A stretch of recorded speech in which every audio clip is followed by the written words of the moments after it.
नमस्कार। आज के वीडियो लेक्चर में आपका स्वागत है। आज हम रीतिकाल की प्रमुख प्रवृत्तियों की चर्चा करेंगे और हिंदी साहित्य का जब हम अध्ययन करते हैं तो रीतिकाल एक महत्वपूर्ण काल है। तो वीडियो शुरू करने से पहले एक निवेदन कि अभी तक अगर आपने चैनल सब्सक्राइब नहीं किया तो इसको सब्सक्राइब कर लें। तो आइए जानते हैं रीतिकाल की प्रमुख प्रवृत्तियों के बारे में। तो सबसे पहले जो प्रवृत्ति है वो लक्षण ग्रंथों का निर्माण है। रीतिकाल की ये सर्वप्रमुख विशेषता लक्षण ग्रंथों का निर्माण है। अभी लक्षण ग्रंथ होते क्या हैं कि काव्य के किसी एक अंग का लक्षण बताकर उदाहरण के रूप में जो कविता लिखी जाती है और जो कविता उन कविता के जो ग्रंथों को लक्षण ग्रंथ कहा गया है।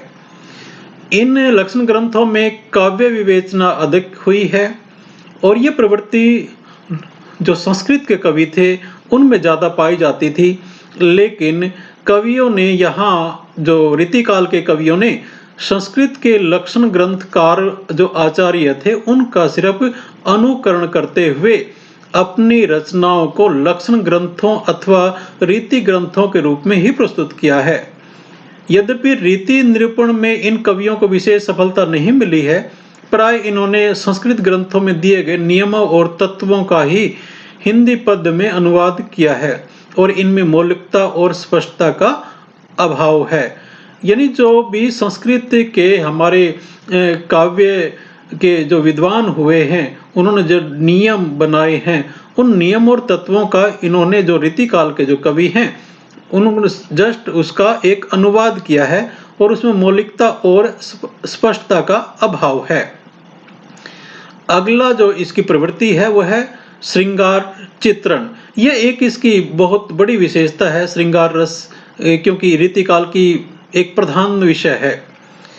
इस काल में कविता में नारी केवल पुरुष के रति भाव का आलंबन बनकर रह गई है। राधा कृष्ण के प्रेम के नाम पर नारी के अंग प्रत्यंग की शोभा, हाव भाव, उसके विलास, चेष्टाएं आदि में श्रृंगार का सुंदर और सफल चित्रण हुआ है, किंतु वियोग वर्णन में कवि क्रम खिलवाड़ बनकर रह गया है। श्रृंगार के आलंबर और उद्दीपन के बड़े ही सरस उदाहरणों का निर्माण किया है। तो यहाँ पर राधा कृष्ण के प्रेम के नाम पर जो भी श्रृंगार चित्रण किया गया है वो अतिरेक की दृष्टि से देखा जाता है।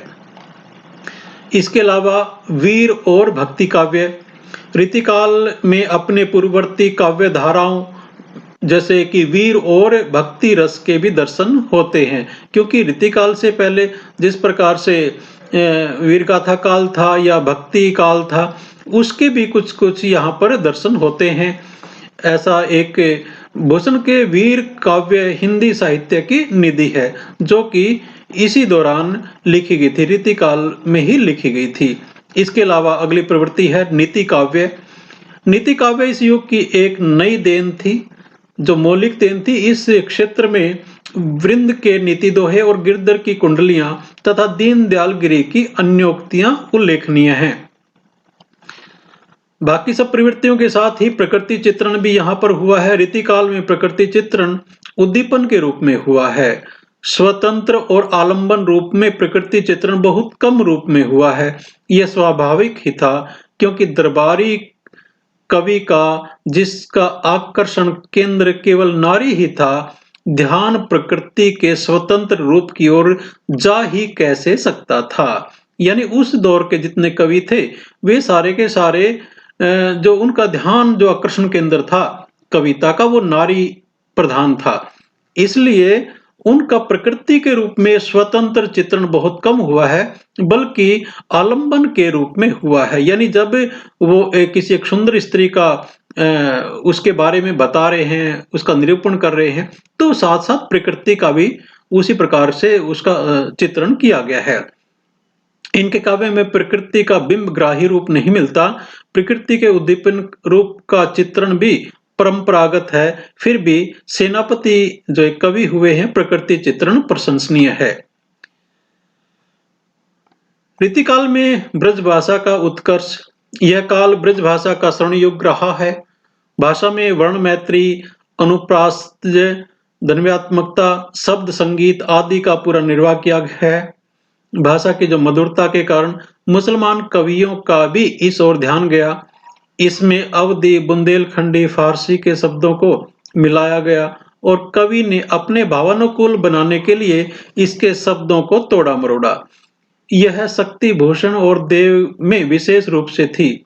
कोमल कांत पदावली में देव और पद्माकर ने तुलसी को पीछे छोड़ दिया है, लेकिन भाषा को अत्यधिक कोमल और चमत्कारिक बनाने के कारण उसमें कई दोष भी आ गए हैं। इसके अलावा एक अन्य प्रवृत्ति है अलंकारिकता की। रीति काव्य की एक अन्य प्रधान प्रवृत्ति अलंकारिकता है। इसका कारण राज दरबारों का विलासी वातावरण और जनसाधारण की रुचि था।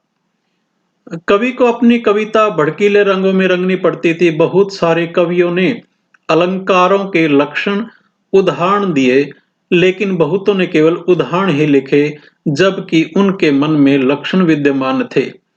अलंकारों का इतना अधिक प्रयोग हुआ कि वह साधन न बनकर साध्य बन गए, जिससे काव्य का सौंदर्य बढ़ने की अपेक्षा कम ही हुआ।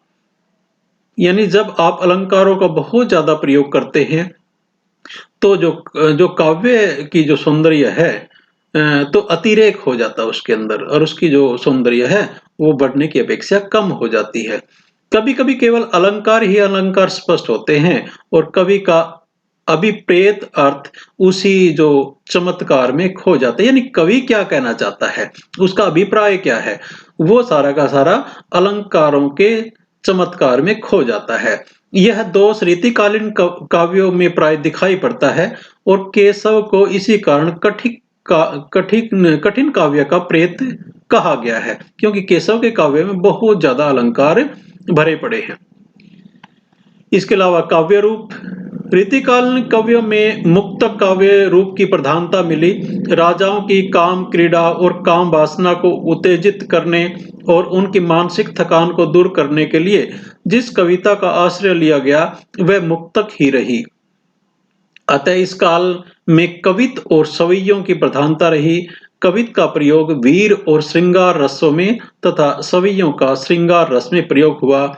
बिहारी ने दोहा छंद के सीमित शब्दों में अधिक अर्थ व्यक्त करने की कला को विकसित किया। यानी बिहारी के दोहे हैं वो बड़े प्रसिद्ध हैं।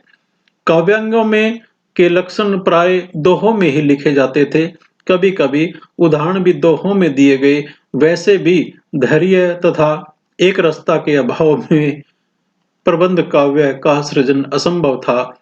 फिर भी कुछ अच्छे प्रबंध काव्य लिखे गए, जैसे गुरु गोविंद सिंह का चंडी चरित्र, पद्माकर का हिम्मत बहादुर विरुदावली और लाल कवि का छत्र प्रकाश।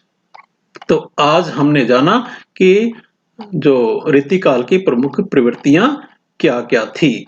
तो आपका बहुत बहुत धन्यवाद और मिलते हैं नई वीडियो के साथ। तब तक धन्यवाद। जय हिंद, जय भारत।